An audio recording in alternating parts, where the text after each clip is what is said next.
Let's move on to Delta State, where the government says it's taking decisive steps to address infrastructure gaps in public schools, condemning the destruction of more than 90,000 school desks as irresponsible and politically motivated.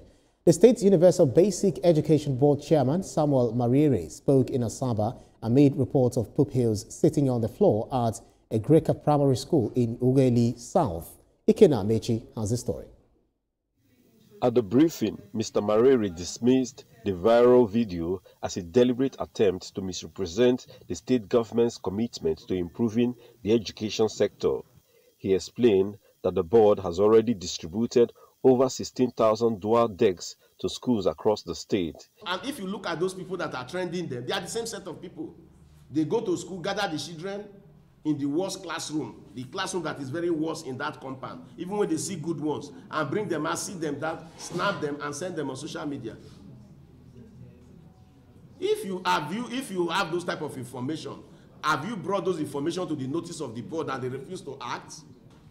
The ever and education-loving governor of Delta State has graciously approved an immediate intervention for us to provide 1,000 seats immediately to those schools that are circulating on social media, which will be done. The construction have already started, which will be circulated in the next 2-3 weeks. Those schools that are social medias, we will attend to them. The SLS have approved 1,000 seats to be distributed to those schools. The State Universal Basic Education Board was established to support capacity building for teachers and administrators of basic education, as well as coordinate and supervise teaching and learning in public primary and junior secondary schools across Delta State.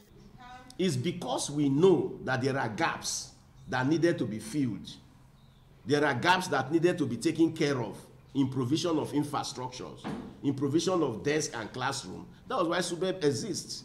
But we should not, what we are saying is that we should not overblow it.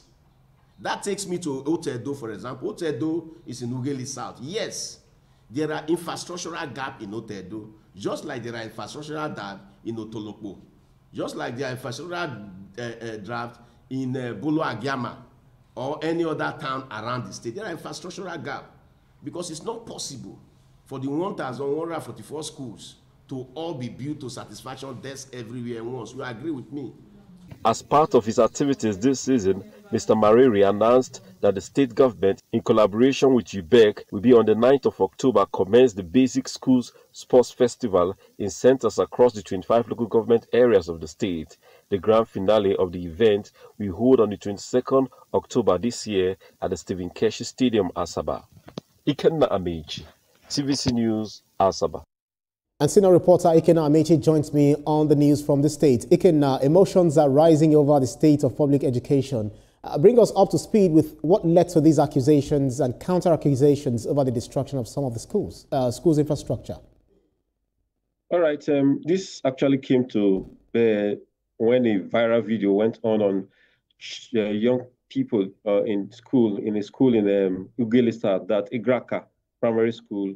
They were sitting on the bare floor and taking classes on the bare floor. So when it went viral, the state government had to react and say that this is just politically motivated, in the sense that they are not denying the fact that there are not infrastructure deficit in some schools. About 1,114 primary schools in Delta State, quite a number. There are deficits, but the fact is that this person is being mischievous by getting, those children in that particular bad portion of the school to bring to fore that Delta State has educational gap that are so obvious. But the state government, through the State Universal Basic Education Board, responded and said there are a lot of,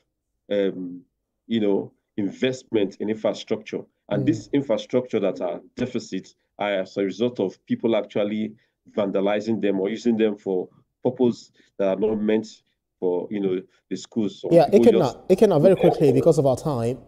So beyond the desks, many public schools in Delta State, they still struggle with the dilapidated buildings, overcrowded classrooms, and teacher shortages. So how much progress has truly been made in addressing these infrastructure and quality challenges? I won't speak for the state government, but from what I know is the fact that, yes, you can't deny the fact that there are some that are there, but not many that are actually having this kind of situation where you have infrastructure deficit. Of course, the state government invested more than 30% in the sum of the budget. There are a lot of investment in education. The state government has, is a state that has about 4 state-owned universities, and they are, high on actually ensuring that this basic education is actually something that they want to emphasize, and they have actually been paying their counterpart funding on SUBEB, on Universal Basic Education Commission, so that they can have fund to actually intervene in such kind of a situation where you have deficit in infrastructure and other aspects of learning. Ibrahim. Right, TVC News senior reporter Ikenna Mechi live for us there from Delta State. Thank you so much, Ikenna.